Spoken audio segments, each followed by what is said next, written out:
Binta is 13 years old. She's in grade 8 and she really thrives in teamwork, group projects, and also class participations.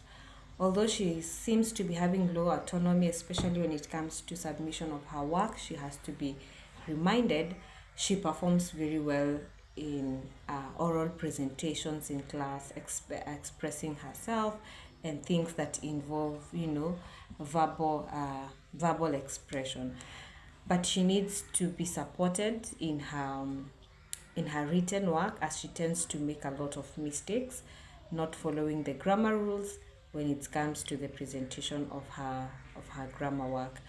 But it is also important to note that her family is often unavailable. Her parents most times are absent, and so this is a child who has been left to manage on her own. And I think, honestly, with such an environment, she's really trying and doing well. How I think we can support uh, Binta is, number one, let the child know that we expect 80% of her work marked. If the child is not able, to ensure that all the work is submitted and marked, at least let the child ensure that 80% is marked. Secondly, let's encourage him through, giving him work that needs sentence construction or even paragraph construction, so that he improves, even if it's in the group or team level that he enjoys. Let him be the one who actually does the written work there.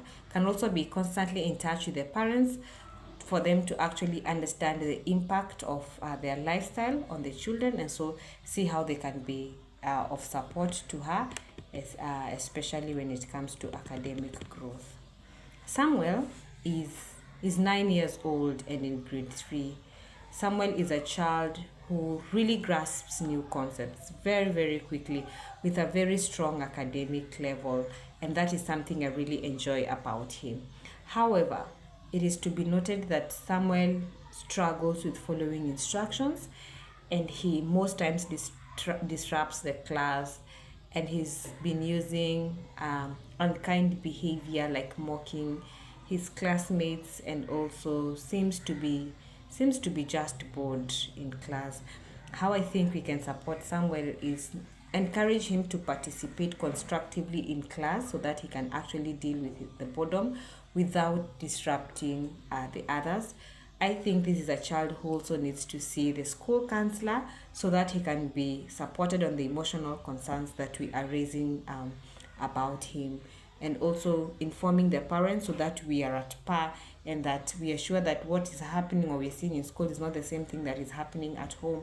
And if it's the same thing, then how do we actually support this child? Lastly, we have Awa. Awa is in grade 10.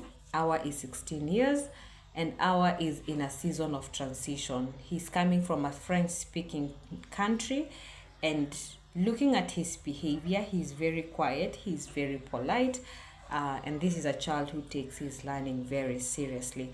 So looking at him, he has a lot of potential if actually he is supported in the areas that he struggles with, which include following through classes in English language.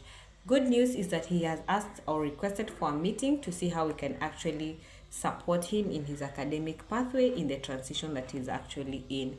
And I think the languages department could be of much support to seeing how do we actually support him. As a languages department, we can meet to see how do we actually support him on the weaknesses, but also funding on the strengths that he's having. With such, I believe that these students will be able to perform well.